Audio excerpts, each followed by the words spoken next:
I'm going to give you guys the 3-minute story about myself.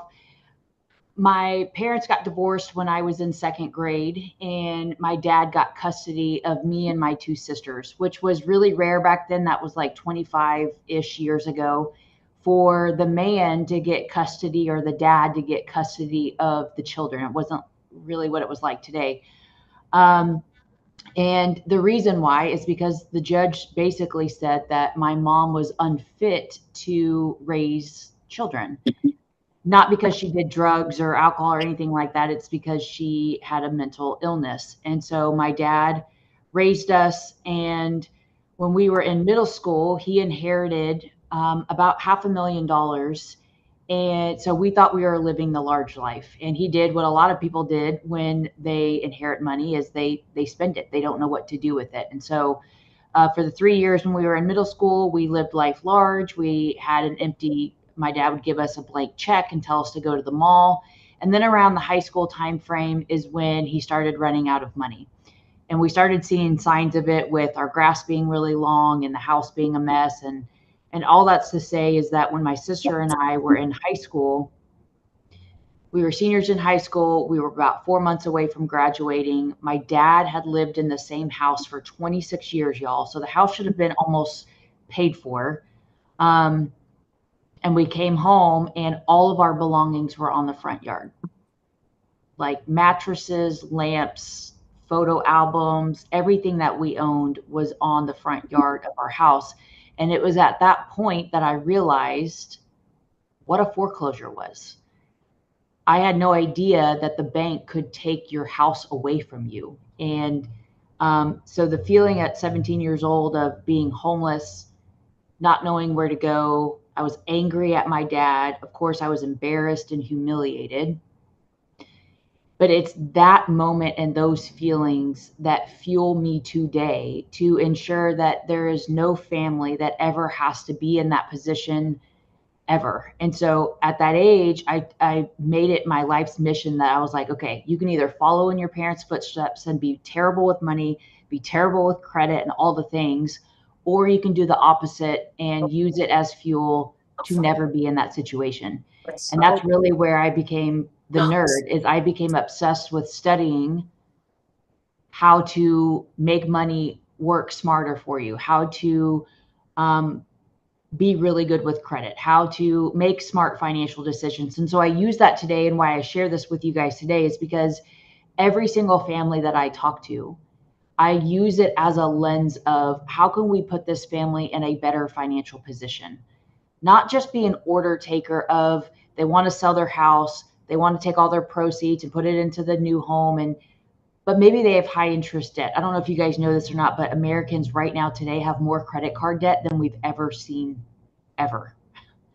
Now, we wouldn't know that because on social media, they're not posting that they just went to Disney on credit card debt, right? They're just posting their pictures of them and the family at Disney. But the truth is that people are in severe financial debt. It could be the reason why they're selling. It could be the reason why they need to sell, even though they have a 2.875 rate, because they need to pay off that credit card debt so they can buy a different home and their financial family stress goes way down. But the point is I go by the mortgage nerd because I study finance, I study math, and it's really important to me that every client we talk to, that they're in a better financial position because of the advice that they're getting from me in the nerd group. So that's a little backstory around me. Do you want me, Allison, do you want to kick it off from there? Yeah, we're starting to we've got like 28 people on and we've got some full offices. So I think that we've gotten the message out. So thank you for that story. I feel like that was really powerful and a really big why of why you're here. And I think we as people in this industry, I think people look at us as we just help people buy houses and we make all of this money. But there's such a big, powerful why behind what we're doing and what we're talking about today. And the reason that we reached out to you is because I've followed you for a long time and I admire you and everything that you're doing. And you are a master of your craft. You are looking at the market and educating people on the market. And what we're seeing is this leading indicator of more and more of our clients sitting, looking at us at tables, at listing appointments saying, if this is my net, I'd have to bring money to the table. Like I'm upside down. And for a lot of agents that have been in the market the last 7 to 8 or newer, right, years, we've never had to experience that. It's always been, you're going to make $100,000. What an amazing conversation, and how easy it is for us to get their business and to get them to sign on that dotted line when we're bringing them a really, really positive narrative. And Right. now all of a sudden we're kind of having to say, hey, you're going to have to pay me to do my job. And Right. that gets a little sticky, and there's a lot of empathy that goes along with that. And I think the more educated we are as a group and a community, the better we can serve our people. And that's what we're all here to do. So we appreciate you being here. I'm going to turn it back over to you. I'm going to go on mute, and we would appreciate everyone muting. We will do a little Q&A in our interim between getting Michelle Sayward on, and rock and roll. Okay. Well, I do want to share my screen because, let's see, window. All right. And I'm going to be interactive if that's cool with you guys. I don't know if I can see the chat or not, but we'll keep you posted if not. Okay. Can you guys see my screen okay? Yep. Yes. Okay. All right. Well, I just answered why I called myself the nerd, but I titled this, What's the Shift? Because it's a little bit about what Allison's talking about, whether you're working with buyers or sellers. But I have a serious question to ask you guys. If I was to ask you guys, how would you describe, what adjectives would you use when you're describing a stereotypical salesperson? Drop them in the chat. What comes to mind when you think of a stereotypical salesperson? Pushy. We can be as descriptive as we want. Keep going. Stereotypical salesperson. Greedy, schemer, used cars. One more. Desperate, sleazy, pushy for sure, controlling. Okay. Aggressive. Okay. Now I want you to drop in the chat what comes to mind when you think of a professional salesperson.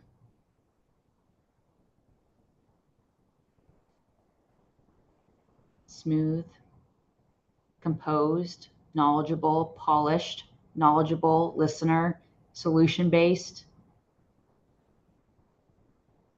helpful, calm. Okay. So I just want to pause for a second. When we talk about what's the shift, this is what I think is the most important thing if you're a real estate agent or even a lender, or you have a lender partner. If you noticed, I changed one word and y'all changed all the words.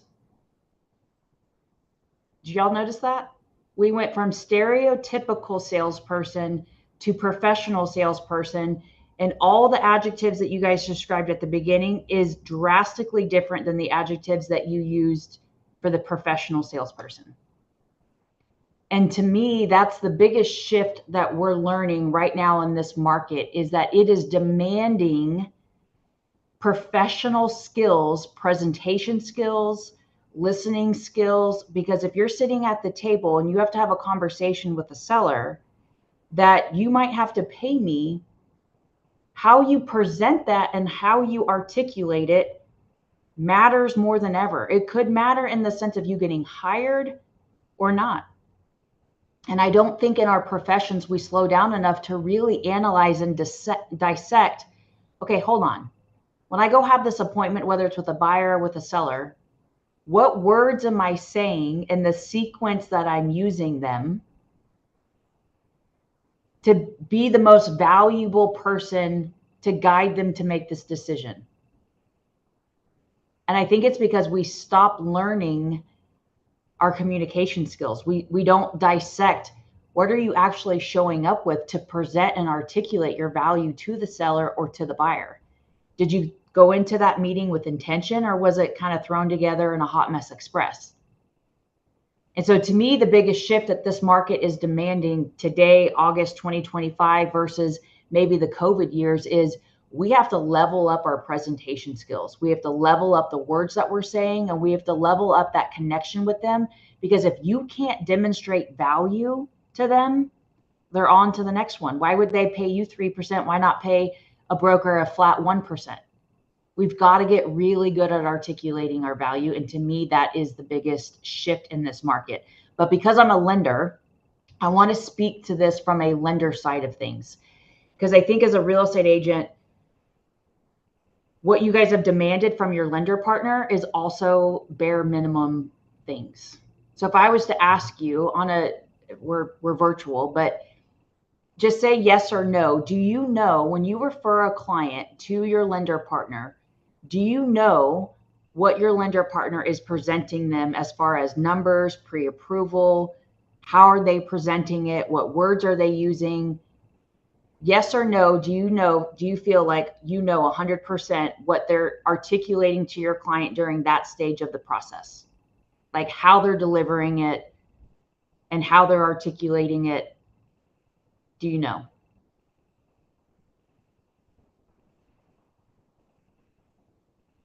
We've got a lot of, it's kind of across the board. We've got some yeses and a lot of no's. Mm-hmm. Okay. So this is the other shift that I'm seeing. You guys are working your tail off harder than ever to get a client, and you're referring them to a partner. I don't even care if this is your lender or if it's your title company or if it's an inspector. You guys work so hard to get this one client. You ought to know what they're presenting to them, because if their energy is off, if their vibe is off, if they're still salty that rates are where they are they still salty that the last 2 years have been as hard as it's been? Are they only presenting numbers because the client said, I want a $500,000 home? And are they putting the Rubik's Cube together of how do we get you the most home for the cheapest payment? Because if your lender is still delivering this information like it was 2020, that's also going to hinder your conversion, because we're not in 2020 or 2021 anymore. And so what I want to share with you over the next 20 minutes, then we can open it up for Q&A, is 3 ways that your lender partner can help you convert. But I want you to be thinking through, how am I doing this for my own presentations as well when you're an agent? So the number one thing is we have to start meeting clients where they are. And what I mean by that is what I see everywhere on social media, on your email newsletters, is we ask clients to talk to my lender so you can get pre-approved. How many of you guys use, you got to talk to my lender and get pre-approved? We use the language pre-approved because remember, we're talking about what's the shift. The shift is in our language right now. So does anybody know what the average age of a first-time home buyer is right now? Drop it in the chat if you know. Allison can't answer. What is the average age of a first-time home buyer?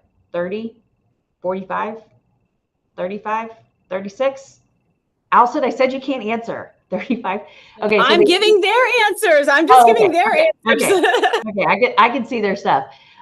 So the boomer, the average age of a first-time home buyer is 38 years old. 38, y'all. Do you know that just a few years ago, literally 4 years ago, it was 28?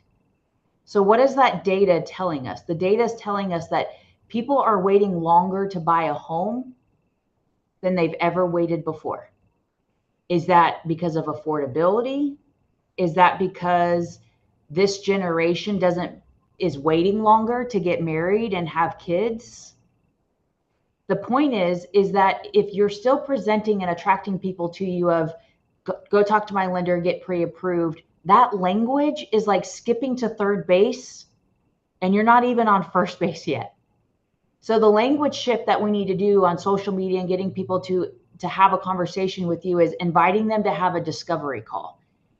If someone is even getting the thought of buying or selling, the language needs to be, I would love to jump on a call with you or introduce you to my lender so you guys can have a planning call, a budget call, a discovery call. Just yesterday, I talked to a client. If you follow me on social, I'm going to post about this. They were thinking of selling their home, but they had a bunch of credit card debt and they didn't know how to pay off their credit card debt and get pre-approved because they knew that credit card debt was going to hinder them on their buying power. And so the agent said, I'd love for you to have a planning call with my lender. She can talk through a debt payoff plan so that we can ensure that when we sell your home and you buy a home, you have as little debt as possible. And so what we talked about was a whole strategy built around that. But the point is we've got to shift our language from saying, go talk to my lender to get pre-approved, because that is too scary. It's too aggressive. They think they want to pull my credit. I'm not in the market yet. I might not be in the market for another year. So instead, switching up the language to say, let's have a discovery call and see what you could sell your house for or what you could buy for, is a lot more inviting, and you're going to be able to nurture and capture people in that journey because the journey's longer than ever. Does that make sense? Yes or yes? If that journey is longer than ever, then we have to have a more dialed in nurturing process and a more inviting process to have them to talk to us. It can't be super aggressive, so we've got to shift our language. The next thing is every single client needs to have a pre-purchase consult. And this is where I want you guys to think about in your real estate world. What would this translate to if you were meeting a buyer or a seller?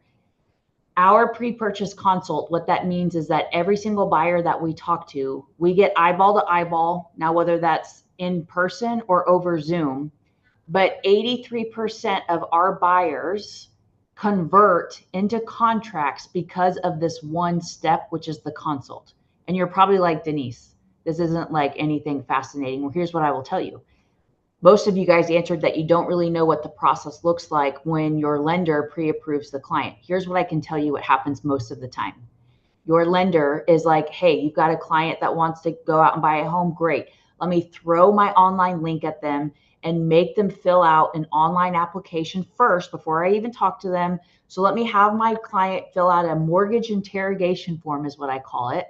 And they fill out all this information. And then most of the time, your lender just sends them an email and says, hey, congratulations, Kelly, you're pre-approved for $500,000, this percent down, here's your letter, and that's it.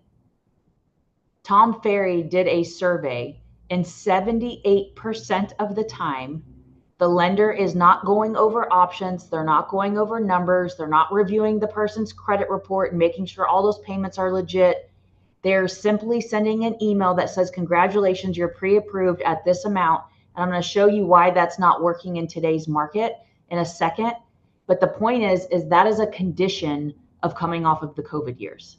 Because in COVID, 2020 and 2021, every client and every real estate agent was like, how fast can you get my client pre-approved? How fast can you get an appraisal? How fast can you fund? Everything was how fast, how fast, how fast. And so lenders responded to that. They adopted technology to treat everything how fast. But when we're in a market like this, where interest rates are higher, insurance costs have gone up, sellers aren't netting as much, they have more debt than ever, this is demanding that we slow the process down. And we look at their information and we don't just tell them what they're approved for. We show them with visuals and charts and data and statistics, because we are now in a prove it to me society. Don't just say it to me.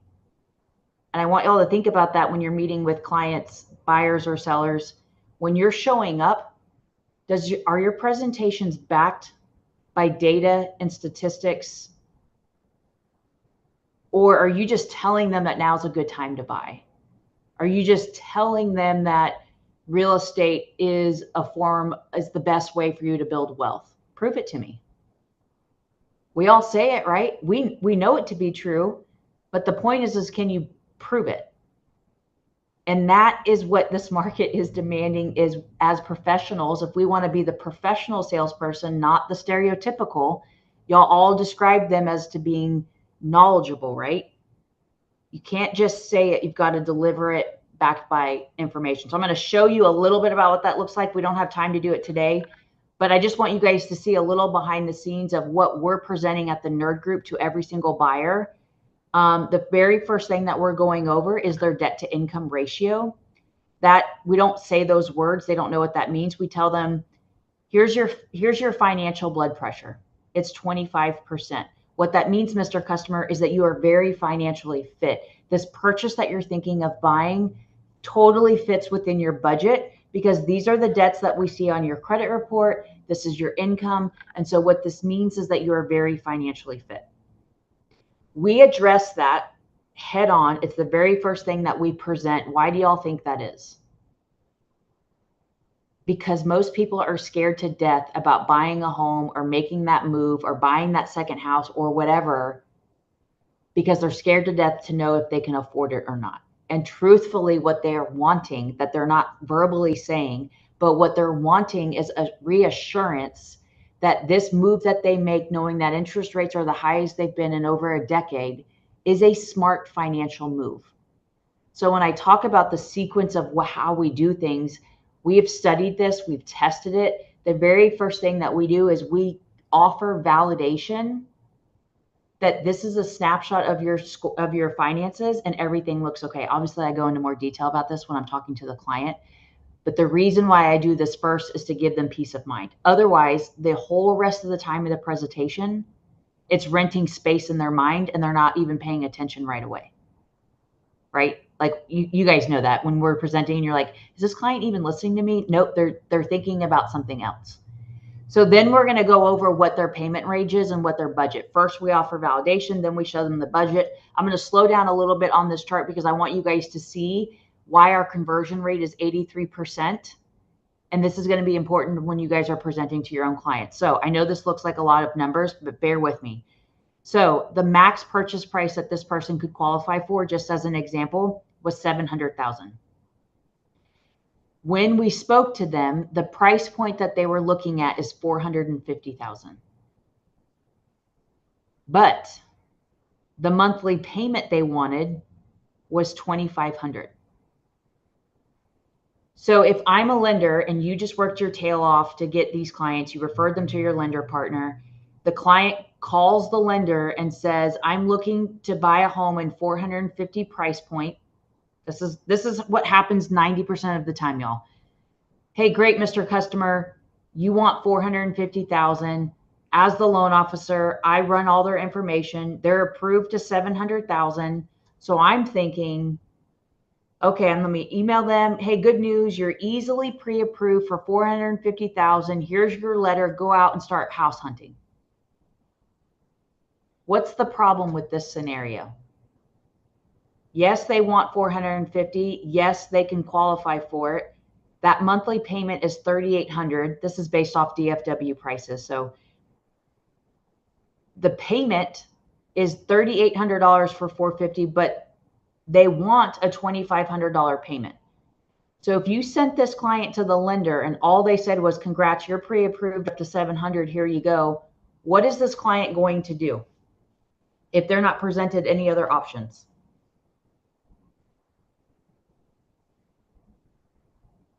We're saying they're going to think in their mind that like clarity is power. They feel like they were clear with their expectations. You sent to 700,000. So they are going to think that they can get $2,500 a month payments and shop for $700,000 houses. You're close. What we've seen is that if you send them this for 450 and they give them the payment of 3,800, what the client assumes is, oh crap, I want a $2,500 payment. Even though you're telling me I can afford this, I want this, I'm getting payment shock. So what happens majority of the time is they say, I'm going to wait until rates come down, because the reason why the payment's so high is because of interest rates. So how many of you guys have sent a client to a lender and your client came back and said, we're going to wait, or you never heard from them again and you don't really know why? 85% of the time. Okay. I'm going to help you with that. We're going to convert more of your clients. This is why, is because your lender is not slowing down the conversation. They're not having a phone call. So now the Rubik's Cube that we have to put together is, how do we get this client into a $450,000 home at this monthly payment? And if we can figure that Rubik's Cube, we'll convert.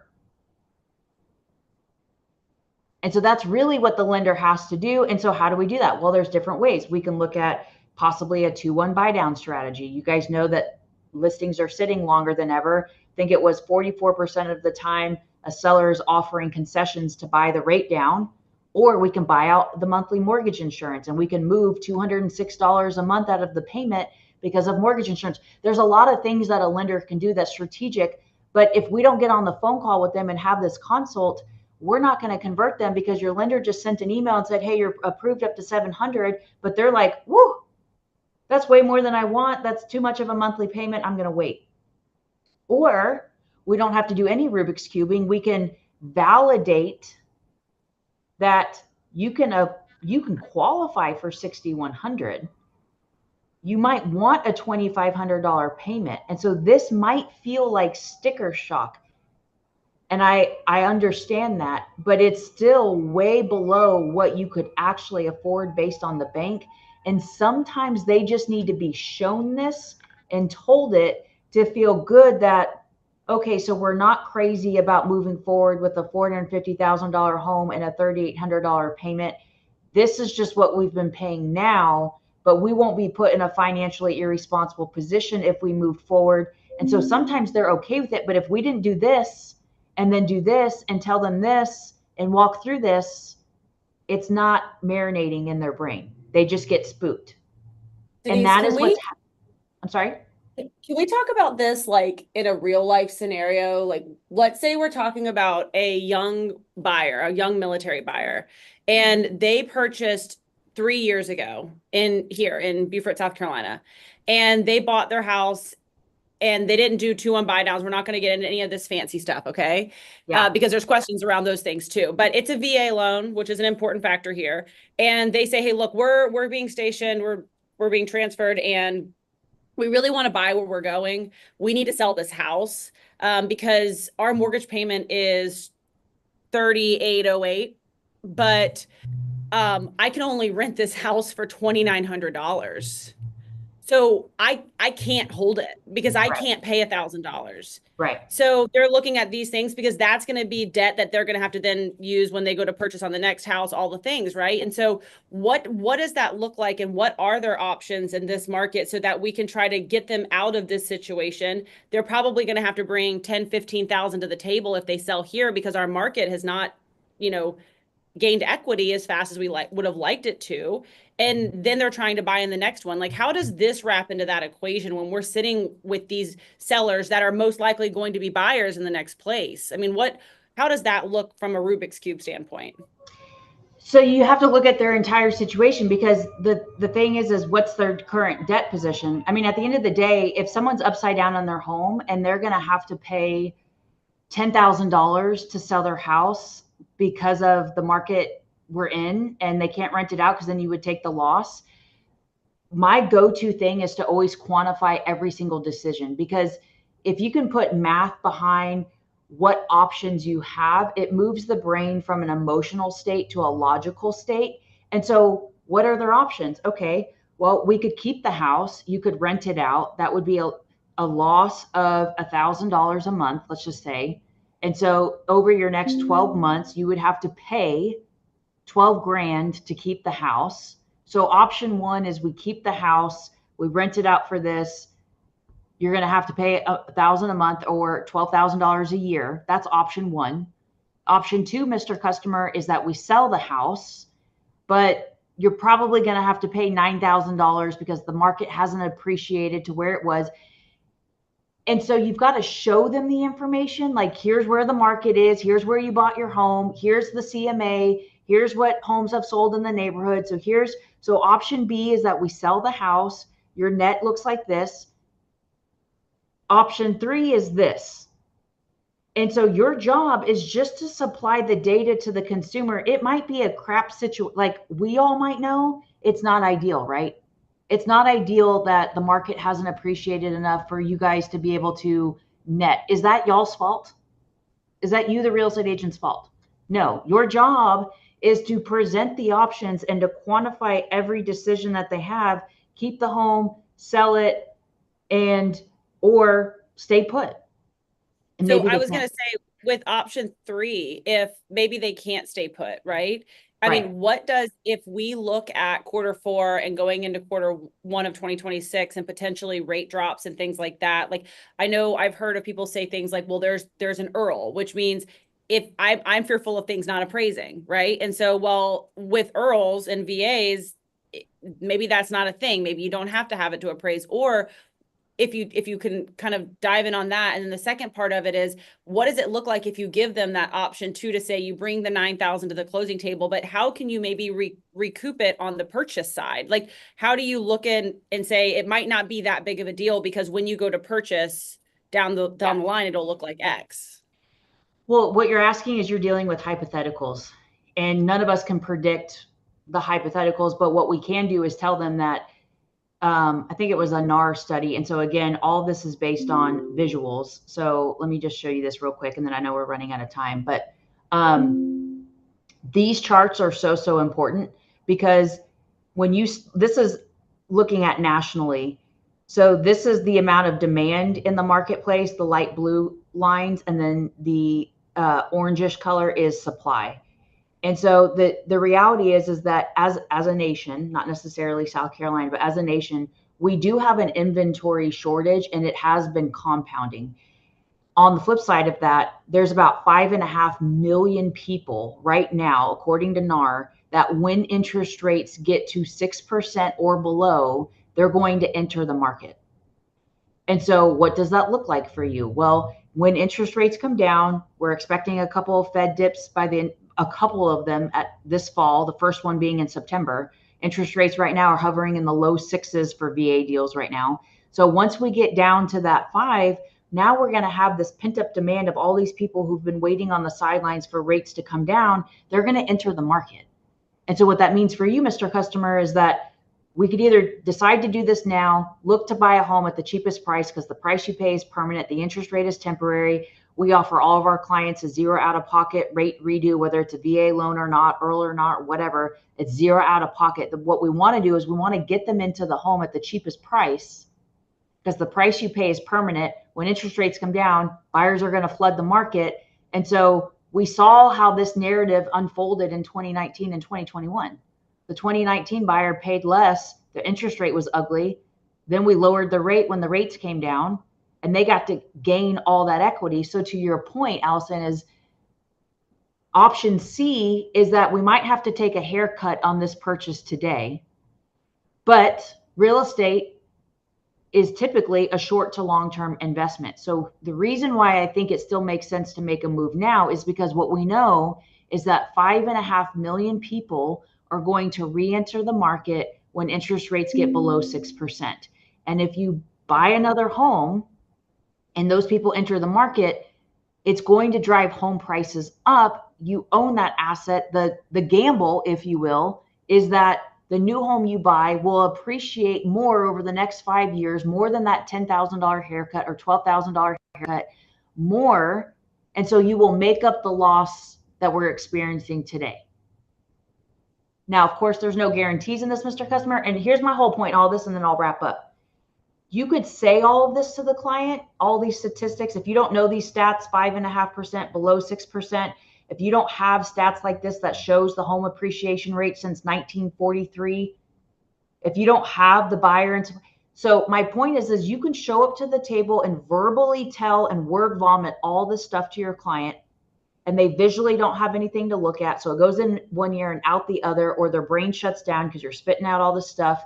You sound like a salesperson trying to convince me to sell.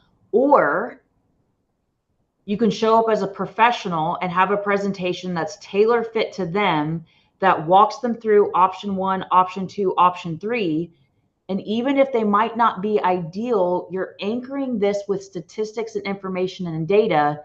And now they can make an informed decision, and it's their decision to own. And when you can do that, that's the shift, y'all. When you and your lender partner can do that, you're going to convert clients. And most importantly, you're going to empower clients to feel good about their financial decision because they're visually seeing it with proof. It is very tough to do this if you don't have a presentation backed with proof. Very tough.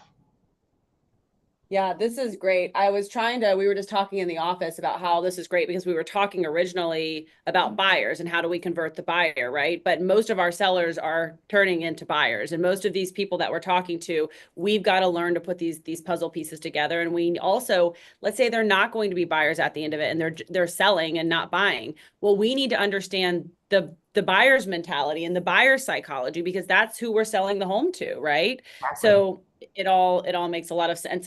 We are going to try to wrap this one up, but does anybody have any questions just for 1 or 2 minutes? Does anybody have a burning question that they need to ask Denise?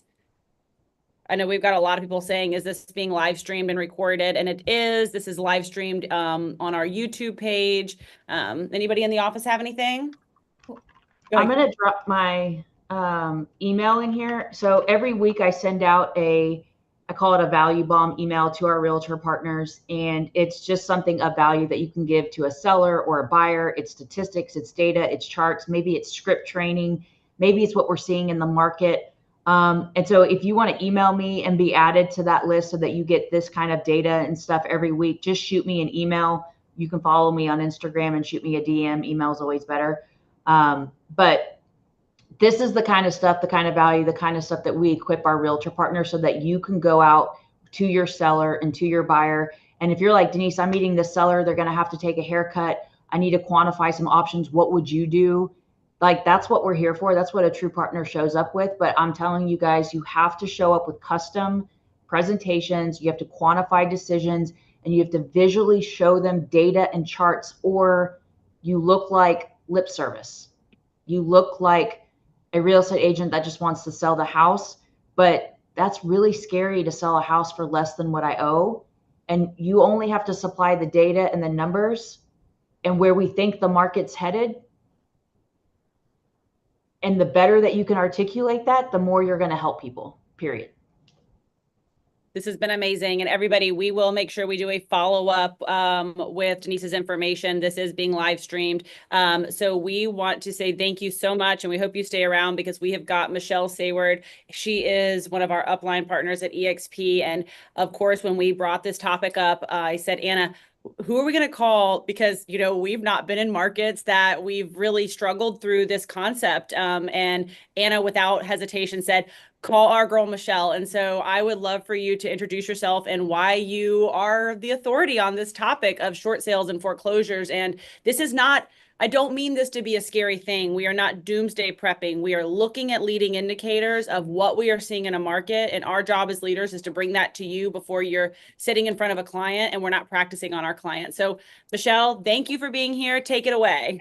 Thank you. And when I received your message asking about short sales and foreclosures, it triggered PTSD in me for real. So I do remember because I've been doing selling real estate since 2001. And I literally had to like go into the recesses of my brain and like pull up this, you know, this time. It was so immensely stressful. So in Michigan, which is where I'm from, it started for us before the rest of the nation. So people talk about the down economy being in 2008. Nope, we're like the Marine Corps. We're like the first in, last out here in Metro Detroit. We started in 2006 and it ended in 2011. So that was a 5-year run of doing, I can say this because we're live streaming and it's me doing hard shit. Okay. Like really, I'm just going to say it ugly, hard shit. And what this can do for you is be a business builder. So what ended up happening for me during that time was I was willing to go hard for people and do things that other real estate agents were tapping out of and saying, this is a ridiculous amount of work for what seems to be less pay. And they tapped out. I kept showing up for people and putting in the work. And then when the market shifted, I built a reputation of the real estate agent that believes in people and has a hope and a vision to help them achieve their financial goals for the long term.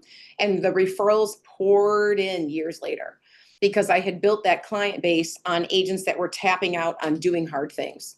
So this is an opportunity, although it may be a bit more challenging in the market conditions that, as I understand it, you're starting to see indicators of that you have increasing inventory going on in markets and people dealing with financial situations that were not expected or predicted, because let's face it, the market's been going straight up for over a decade. And now you're seeing a decline or starting to come down or a softening of the market and longer days on market. So that said, something Denise said at the very tail end of her talk right there triggered me about having these conversations with sellers. Okay, so you're starting to see a softening of the market and they might not be able to get out what they purchased it for, covering commissions, costs, things like that involved in selling. They may be bringing a check to get out from underneath it. If you're having that conversation with your seller about turning it into a rental property, because this is one of the first indicators. Okay, fine. You don't have a check. You can't bring 10 grand to closing and have enough money for your purchase and to make that move and pay the commission, right? They should be prepared to hold that property in a declining market for several years. Make sure you're adding that tagline to the conversation if that's how you intend to advise your client or give them that option. Because if they're thinking they're going to hold on to this property for a year until the market corrects, they could be very wrong. Because we can continue to decline. I have something to say about like rental properties because I do property management. Mhm. And I do have to say, so if the seller does not have, you know, that type of money to bring to the table, however, it's the rental sitting on the market for a little while as well.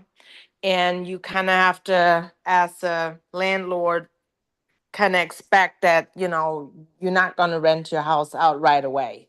So it may be, you know, that you have it on the market for rent for a couple of months, you know, and even though you have a tenant in, it does not mean that they always pay either. So it's kind of tricky if you upside down, you know, with your property. Yeah, and it's also maintenance, taxes, insurance, Yes. non-homestead taxes. So your taxes are going to escalate, right? So Yeah. those things are going to shift as well. But yeah, I mean, and of course, if they're trying to find fair market rent, like Allison said, if their mortgage is, you know, $3,500 and fair market rent is, you know, $3,000, they may be trying it at, you know, okay, maybe we can get 3,200 a month. And then boom, no, you can't, you get 2,800, right? Yeah. It could take them a little while in that respect too. But I'm just saying, prepare them to hold the property for 5, 10 years. Could be like, we don't know how long it's going to continue to trend down. So the key in getting these properties sold, speed is king in a declining market. So I've had this experience. I've talked about this in my price reduction conversation with my team, is that when you're looking at the days on market and you're pulling your comps for a seller, you need to also show them, Mr. Seller, there are 24 homes on the market that are at a similar price point as you. And in the past 30 days, only 4 sold.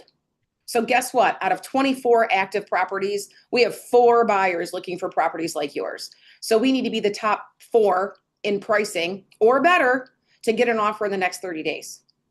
How do you stack up in that list of active properties on the market in terms of pricing? This will drive home that point real quick. And then again, as Denise pointed out with these market stats, preparing them, if this is the choice that they're making to rent, the long-term consequences of renting. And Denise is 100% right. You better have stats to back it up. Because if it's just lip service, you're not going to be able to move people to action. Look, your job here is to present the best financial options to your sellers and to not necessarily take on their burden and their stress. It's to move them through the process and show them an educated, logical path. I feel compelled to throw this one out there because I can go into the foreclosure process and the short sale process and what's involved. I can talk about this for freaking days. I don't want to, and you don't want me to either. We all got jobs to do. But one of the things that I think is important to mention, this might work for some people. If they're talking about I'm short by just a margin, and for us, our definition of margin is like $10,000 or something, right? It could be 15. Like you're thinking this as a real estate agent, like, holy hell, this little amount of money is what's preventing you from getting your home sold. You can't bring a check for this little amount. If you're sitting across the table and you're having those vibes and that gut, like, come on, man, we got to work this out, girl. Like, really? Just like you're feeling in a negotiation and getting a deal put together. My engineering husband, being outside of the real estate market at that time of the down economy for us, thought about things differently. My husband was like, this is nonsense at the time. We had an 80-20 loan because they were popular. And we couldn't refinance our house to get out of the higher interest rate and adjust our payment down to something that was more accommodating to make it work. Oh yeah, I suffered too, yo. I suffered. We couldn't get out of that loan. What was available at the time, with my husband saying, this is bullshit, we can't refinance because our appraisal value is not there. He said, you know what? I'm going to get a home improvement loan. I'm taking out a personal loan because this is a home improvement situation. And we took out a personal loan so that we could get out of the financial situation that we were in.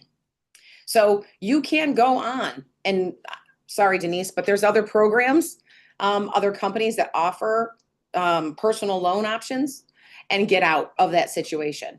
And so I promise you that little payment that we needed, I think it was like at the time, maybe $15,000 or $20,000 to get out of our second loan, you know, to be able to refinance our primary and get that lower rate. The monthly payment on that personal loan was lower than what we were paying on the total mortgage. And it was temporary, because then once we could refinance the primary loan or pay to get out from underneath that house, we were liberated of, in Allison's example, a $3,000 a month payment, right?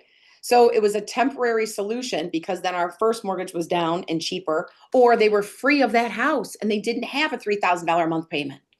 So on a very temporary situation, they may have to pay $500 more per month to get out from underneath the bondage that they're under, right?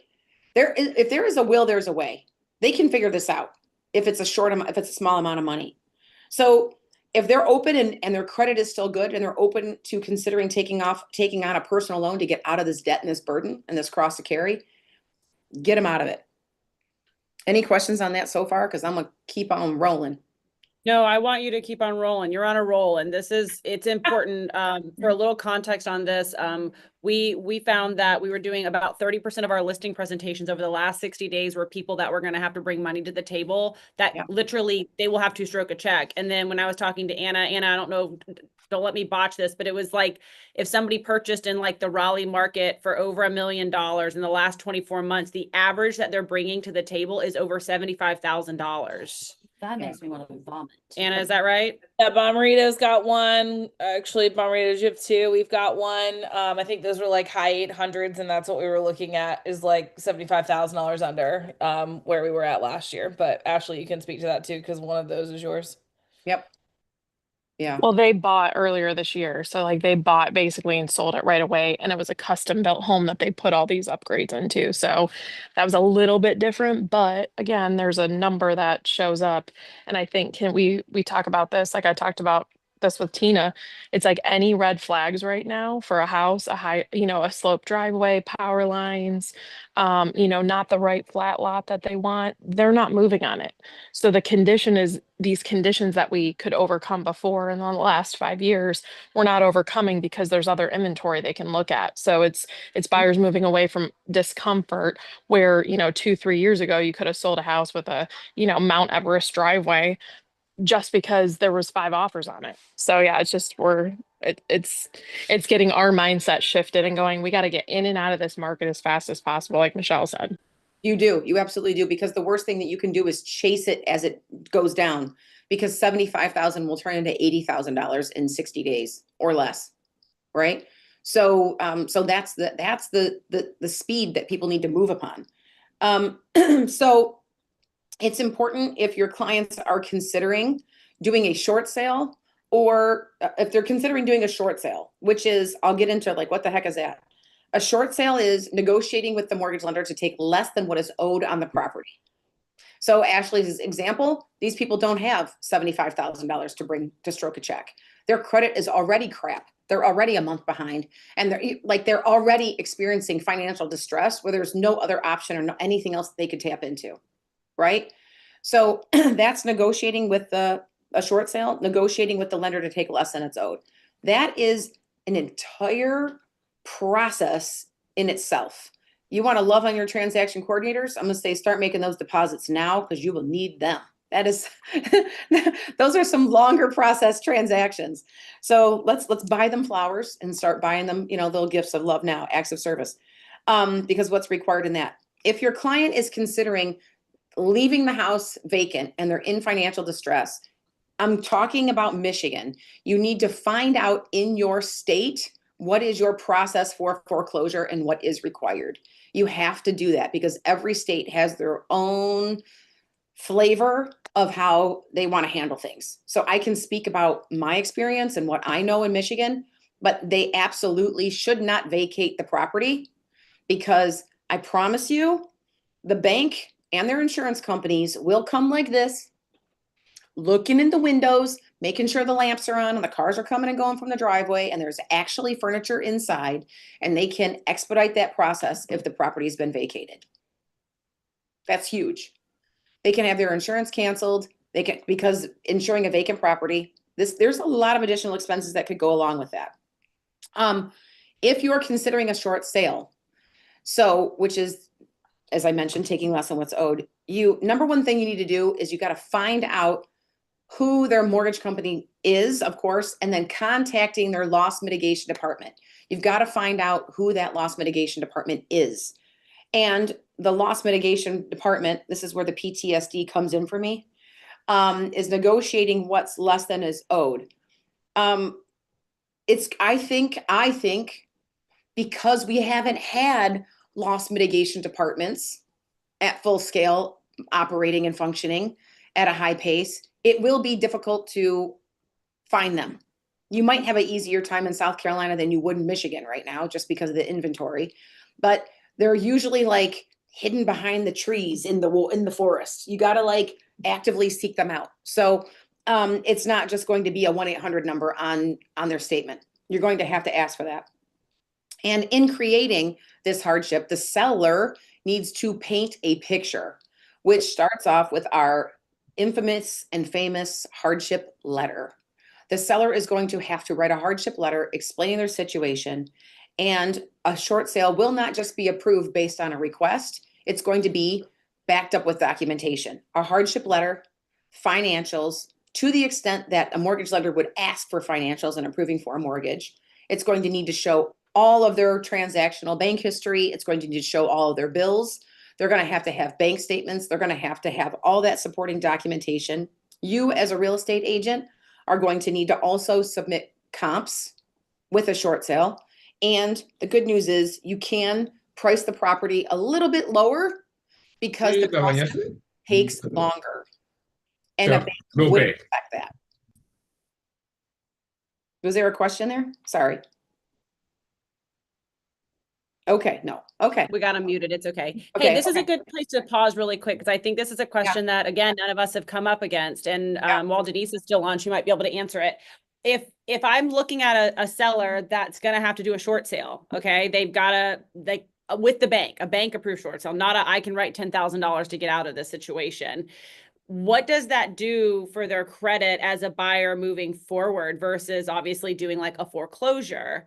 I don't know if you know that answer, if Denise knows that answer. So depending on your loan program, there are waiting periods before you can buy after a short sale. Mm-hmm. And so if we, based on that hardship letter that she's discussing, if we can prove that it was just a short sale because of the market, not because of financial strain, so there's no like late payments leading up to it, it's just purely the market, then the guidelines are a little bit looser on that situation versus if there's late payments and then we do the short sale. But depending on conventional FHA, VA, there are waiting periods. I'll drop my little cheat sheet in the chat in just a second. That's amazing. Yeah. And I will say some short sales, in order for them to be approved for a short sale, they have to miss payments. Often that's a requirement. You might find yourself banging your head against a wall trying to get this approved, and the bank says, we don't see hardship. Okay, that's a really valid point, just to slow down on that point, because that's the dilemma with the advice that they get from professionals, from their current mortgage lender, their current servicer, is they will give the advice that you have to be delinquent, which then makes it hard when they try to go get the new purchase because now you're delinquent. And then the client gets super frustrated because they're like, well, hang on, you told me to make the missed payments. So it's kind of just so you guys are aware, that's what happens. Information it's 100% right. Guys, this is so tactical for us. Like, these are the things that we would never find out. We would only learn by going through it. You know what I mean? And so sitting in front of a client and they're crying and saying, my bank's saying miss the payments, and then they find out they can't buy because they missed the payments. Like, this to me is so helpful that when we start getting into these conversations, I hope it doesn't go that far in this market. Let's say that, right? Yeah. But we've got to be prepared. So this was amazing. Thank you. Okay, I'll keep going, Michelle. And along those lines, because I haven't even talked about foreclosure, but along those lines too, Once you submit all this, I'm talking a freaking ream of paper, y'all. That's what you're gonna have to scan and upload, like with their financials, the BPO, the listing agreement, like hardship letter, prepare for an extensive closing date, because you might be banging your head against the wall and they didn't miss any payments. And then you find out they have to miss payments and the buyer's waiting in the wings for this house. And now you have to miss a payment. So now you need an extra 30 days to extend with this buyer, or else your client is starting over because these buyers are walking. So you have to be prepared to run at the wall several times before you break through with these short sales. That's what's going to end up happening when you're kicking them off. And I'm sorry I'm setting you up for a challenge, but I'd rather set you up for a challenge than have you think it's going to be easy. And what you're looking for when you finally get your approval of short sale is a non-recourse approval. Because if you get a short sale, they could offer you a recourse approval of short sale, which means there's going to be a structured settlement payment plan to repay it back in the future. So that will be a consideration too, which can also impact their credit, of like, okay, great. Now you have this additional judgment where you have to pay, or you don't, which is probably missing payments and, greater hardship. Also, it's important when you're doing a short sale or a foreclosure for that matter, no escrows are allowed.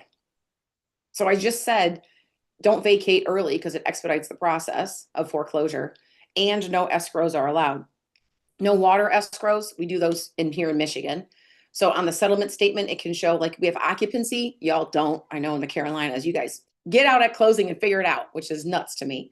But we have occupancy escrows or water escrows. They're not allowed. It just has to be a clean settlement. Seller cannot make any proceeds at all if you're negotiating a short sale.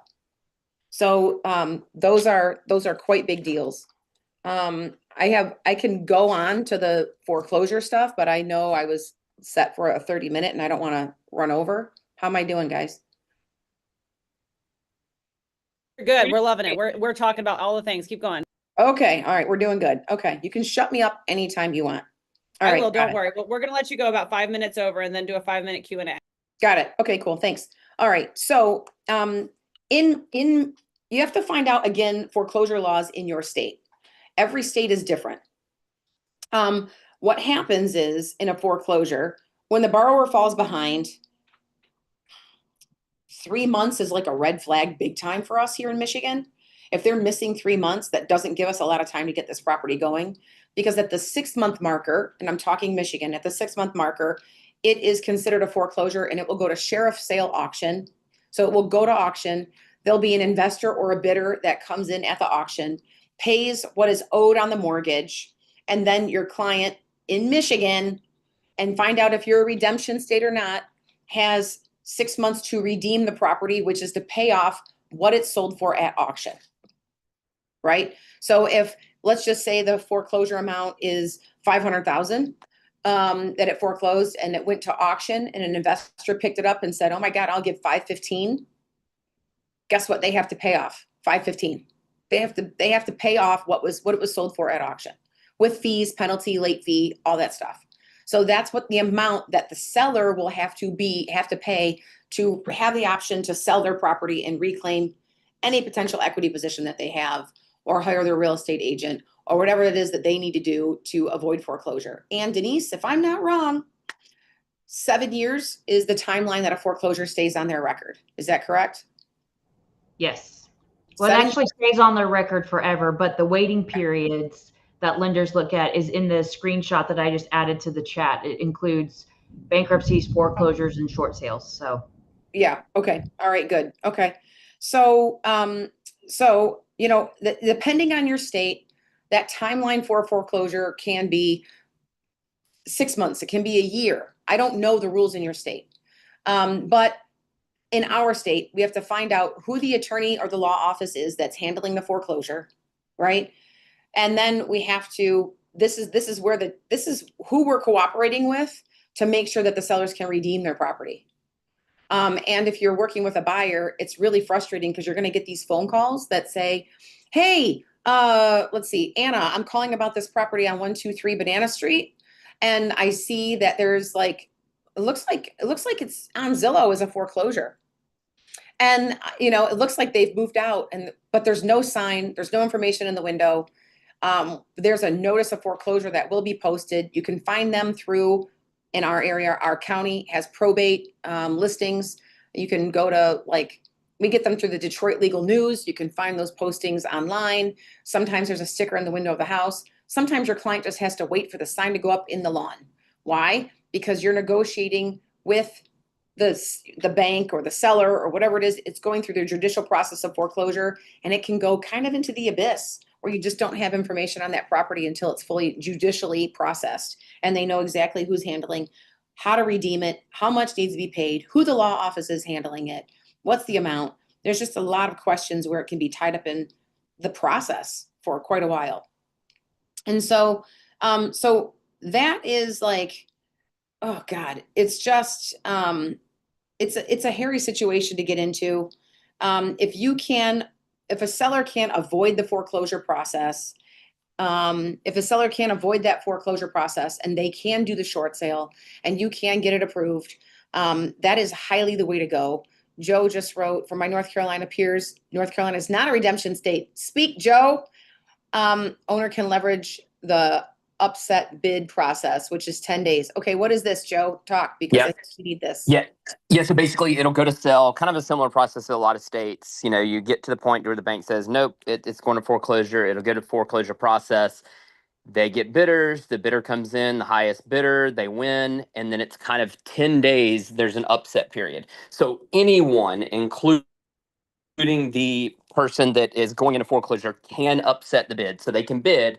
It has to be a higher bid. And so there is that 10-day, upset period or protection period, whatever you want to call it.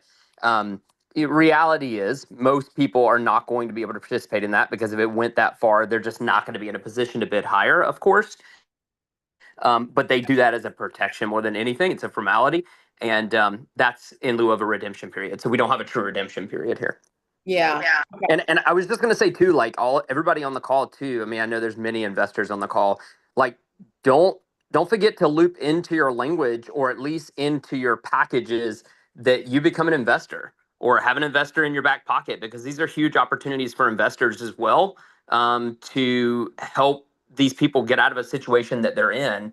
And also just make sure that you partner with your managing broker, because I just went through this and picked up a property myself. And you have to remove yourself from any kind of client relationship, and then you can officially purchase that property. But I just wanted to drop that in there as a reminder. That's actually really good. I think these are investment opportunities, really good for you. Make sure you are definitely offering something though that is got margin built in if you're still in a declining market. I've made that mistake when I was new in the business. I thought, wow, this is a really good deal. And these foreclosures are just starting. And I picked up a property and it continued to decline. And I held it for longer than I ever wanted to. So make sure you have that built in. Or if you have investors or hard money lenders, instead of those, as I said, figuring out a way to get a personal loan, that could be a great personal loan option for people for hard money lending to have people get out of it with repayment structure. So y'all move a little faster in North Carolina with not being a redemption state. So that's, again, going back to speed is king on these. In all cases, you're needing to identify loss mitigation departments, short sales, foreclosures. You need to identify those departments. And this process is definitely longer than you would ever expect. And you need to have buyers who are willing to wait the wait. And you can also take offers for less than fair market value with that consideration that there may be things on this property that have been upkept in the standard way that a property has been upkept in the past. Because if people are in financial hardship, typically they don't have extra monies to put in new carpet or to paint, right? So, and the waiting game for the buyer. That has to be a financial advantage for the buyer in the long run. So, right on time. Any other questions I can help you guys with this process? Yeah, that's awesome. Does anybody have any questions that they would like to run by Michelle?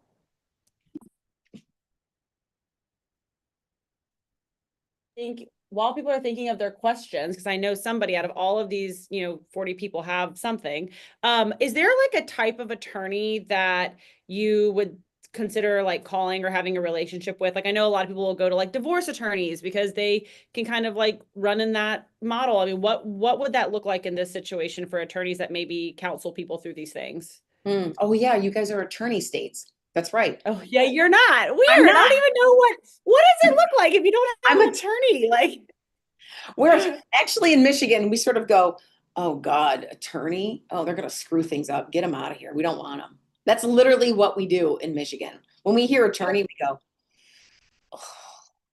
We have attorneys calling us as real estate agents in Michigan. Catherine just goes, wait, who holds their earnest money? The title company. A title company. Yeah, so we're title states. So, but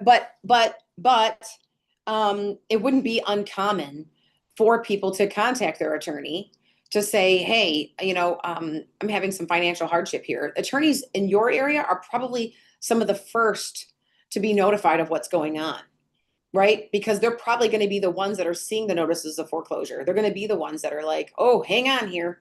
So I'm guessing, Joe, I think maybe you can best answer that if you have experience with this. Yeah, so two things. Number one is there's attorneys on both sides. So the first thing to remember in North Carolina, the county determines this, but in most cases at the county level, there are preferred attorneys that all of these notices and everything go through. Because of course, people working at the county are not prepped to handle this kind of thing. So it goes to a law firm that has been chosen as their law firm to represent the county. And usually it's two just to keep things balanced.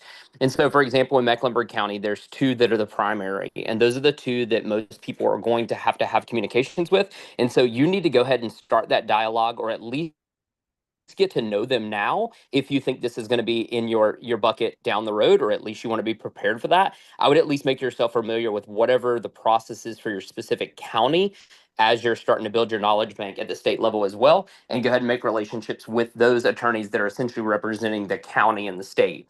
The second thing is, as far as your attorney and having a defense here, or who you want to work through, most all of us, our real estate attorney that does our closings, are going to be versed in handling this, because as a matter of fact, they do some of this on the side when like title companies are working with them and saying, hey, there's a deal that's going to foreclosure. And so they're oftentimes they're actually working directly with clients as well and helping people navigate through this foreclosure process. The second is a bankruptcy attorney. So if you have an attorney that specializes in bankruptcy and helping people get out of like tax and bankruptcy issues, most likely they are going to be versed in foreclosures as well, because oftentimes if somebody's heading to bankruptcy, foreclosure is a part of that process as well. So those are two examples of people that are going to be very knowledgeable in the process already. And I will say there is some consistency there with Michigan as well. We typically only have like two attorneys that get funneled all of the foreclosures. So if you can find out who those attorneys are and do your homework in advance, what is the process? Like understanding that process in advance, that's going to be a game changer, because you will use those same people over and over and over again. They will just be a repeat in your life. And if you understand their process and you can streamline it for them, the greater the likelihood they're going to show you some favoritism because you understand it and they're not having to walk you down the line like you're just entering preschool. I'll also tap onto that. If you want a free lead source, think through this conversation here, what Michelle's going through and like your different contacts and the points in which foreclosures happens and things like that. There's two people at the county level or city level that I would go to.